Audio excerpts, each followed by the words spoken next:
Hi everyone. So today is the day where we finish the BFG.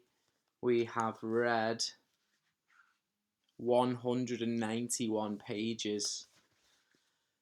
There is just a few pages left. So I don't think I'll have any use for my bookmark for much longer. Bye. This chapter is called Feeding Time.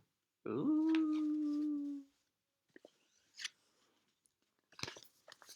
While the giants were being captured, a tremendous bustle and hustle was going on back home in England.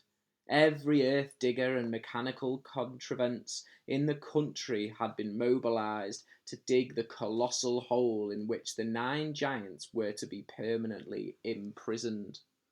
10,000 men and 10,000 machines worked ceaselessly through the night under powerful arc lights, and the massive task was completed only just in time. The hole itself was about twice the size of a football field and 500 feet deep. The walls were perpendicular, and engineers had calculated that there was no way a giant could escape once he was put in. Even if all 9 giants were to stand on each other's shoulders, the topmost giant would still be some 50 feet from the top of the hole. The 9 giant-carrying helicopters hovered over the massive pit. The giants, one by one, were lowered to the floor. But they were still trussed up, and now came the tricky business of releasing them from their bonds. Nobody wanted to go down and do this, because the moment giant was freed, he would be sure to turn on the wretched person who had freed him and gobbled him up. As usual, the BFG had the answer. "I has told you before," he said. "Giants is never eating giants, so I is going down and I shall untie them myself before you can say Rack Jobbinson." With thousands of fascinated spectators, including the Queen, peering down into the pit, the BFG was lowered onto a rope. One by one he released the giants. They stood up, stretched their stiffened limbs, and started leaping about in fury. "Why is they putting us down here in this grub-sludging hole?" they shouted at the BFG. "Because you is guzzling human beings," the BFG answered. "I is always warning you not to do it, and you is never taking the titchiest bit of notice." "In that case," the flesh lump eater bellowed, "I think we is guzzling you instead." The BFG grabbed the dangling rope and was hoisted out of the pit just in time. The great bulging sack he had brought back with him from Giant Country lay at the top of the pit. "What's in there?" the Queen asked him. The BFG put an arm into the sack and pulled out a gigantic black and white striped object the size of a man. "Snoscumbers!" he cried. "This is the repulsant Snoscumber, Magister, and that is all we is going to give these disgusted giants from now on." "May I taste it?" the Queen asked. "Don't, Magister, don't!" cried the BFG. "It is tasting of trog filth and pig squillop." With that, he tossed the Snoscumber down to the giants below. "There's your supper," he shouted. "Have a munch on that." He fished out more Snoscumbers from the sack and threw them down. The giants below howled and cursed. The BFG laughed. "It serves them right, left and centre," he said. "What will we feed them on when Snoscumbers are all used up?" the Queen asked him. "They is never being used up, Magister," the BFG answered, smiling. "I is also bringing in this sack a whole bungle of Snoscumber plants which I is giving, with your permission, to the royal gardener to put in the soil. Then we is having an everlasting supply of this repulsant food to feed these bloodthirsty giants on." "What a clever fellow you are," the Queen said. "You are not very well educated, but you really are nobody's fool. I can see that." And there's the BFG holding up the giant Snoscumber. You can see there that the Snoscumber is about the size of the Queen. The author. Every country in the world that had in the past been visited by the foul, man-eating giants sent telegrams of congratulations and thanks to the BFG and to Sophie. Kings and presidents and prime ministers and rulers of every kind showered the enormous giant and the little girl with compliments and thank yous, as well as all sorts of medals and presents. The ruler of India sent the BFG a magnificent elephant, the very thing he had been wishing for all his life. The king of Arabia sent a camel each. The Lama of Tibet sent them a llama each. Wellington sent them 100 pairs of wellies each. Panama sent some beautiful hats. The king of Sweden sent them a barrel full of sweet and sour pork. Jersey sent them pullovers. There was no end to the gratitude of the world.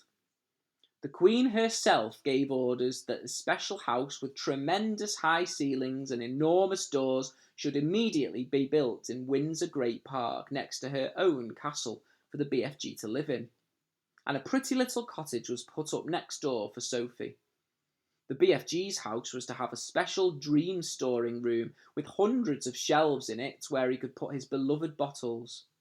What's more, he was given the title of the Royal Dream Blower. He was allowed to go galloping off to any place in England on any night of the year to blow his splendid fizz wizards in through the windows to sleeping children. And letters poured into his house by the millions from children begging him to pay a visit. Meanwhile, tourists from all over the globe came flocking to gaze down in wonder at the 9 horrendous man-eating giants in the great pit. They came especially at feeding time when the Snoscumbers were being thrown down to them by the keeper, and it was a pleasure to listen to the howls and growls of horror coming up from the pit as the giants began to chew upon the filthiest tasting vegetable on earth. There was only one disaster. 3 silly men who had drunk too much beer for lunch decided to climb over the high fence surrounding the pit, and, of course, they fell in. There were yells of delight from the giants below, followed by the crunching of bones. The head keeper immediately put up a big notice on the fence saying, "It is forbidden to feed the giants." And after that, there were no more disasters. The BFG expressed a wish to learn how to speak properly, and Sophie herself, who loved him as much as she would a father, volunteered to give him lessons every day. She even taught him how to spell and how to write sentences, and he turned out to be a splendid, intelligent pupil. In his spare time, he read books. He became a tremendous reader. He read all of Charles Dickens, who we no longer called Dahl's Chickens, and all of Shakespeare, and literally thousands of other books. He also started to write essays about his own past life. When Sophie read some of them, she said, "These are very good. I think perhaps one day you could become a real writer." "Ooh, I would love that," cried the BFG. "Do you think I could?" "I know you could," Sophie said. "Why don't you start by writing a book about you and me?" "Very well," the BFG said. "I'll give it a try." Hey, he's much better at speaking now, isn't he? So he did. He worked hard on it, and in the end, he completed it. Rather shyly, he showed it to the Queen.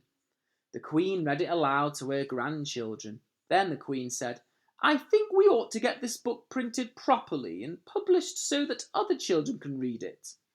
This was arranged, but because the BFG was quite a modest giant, he wouldn't put his own name on it. He used somebody else's name instead. But where, you might ask, is this book that the BFG wrote? It's right here. You've just finished reading it. And there we go. The end of the BFG. So it turns out that the BFG wrote it. How good is that? I absolutely loved that book. Really, really enjoyed it. I'm sure you all know some other books by Roald Dahl, so I'm sure a lot of you as well have got some at home. So if you really enjoyed reading the BFG with me, you might want to try reading it on your own. I think most of you probably could actually. Or if you really liked the BFG, have a look at some of Roald Dahl's books and maybe read some of them. I really, really like Charlie and the Chocolate Factory. I absolutely love James and the Giant Peach, and I know loads of you have already read Matilda, and there's quite a few others as well that I'm sure you've heard of before. So that's the BFG. Another book finished. So together we've read quite a few books now. I've got 2 books in my mind about starting next. One of them is one of my favourite books ever, and the other one is a book filled with books that's meant to be really, really funny that I've not read before. So I might let you let me know. The choices are Mr. Pickering's favourite book ever, or a book full of books that's meant to be really, really funny that Mr. Pickering has never read. So on Class Dojo, if you or your mums and dads give me a little message and tell me which one you'd like me to start, and in a couple of days I might start it. I've got one of them in my bag because I brought it home from school on the last day. So there we are.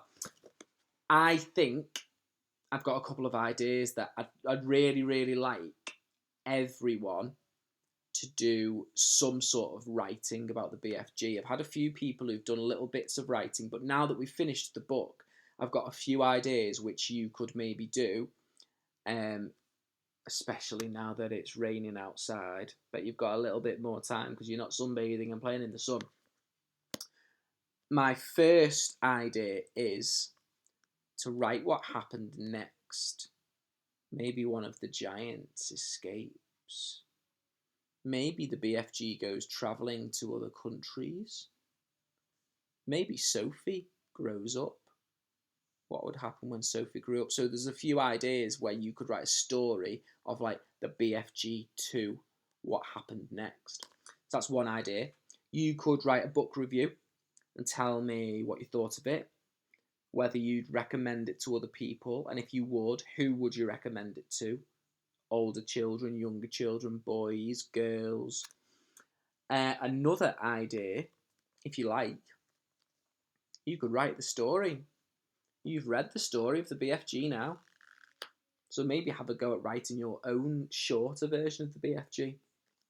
Loads and loads of ideas that you could use to do your own writing and use your own writing brains, because you've probably not used them that much, a lot of us. So that's the BFG. Okay? Hope you enjoyed it, and I'll be back soon with a new book. Let me know what you want to read next. Bye, guys.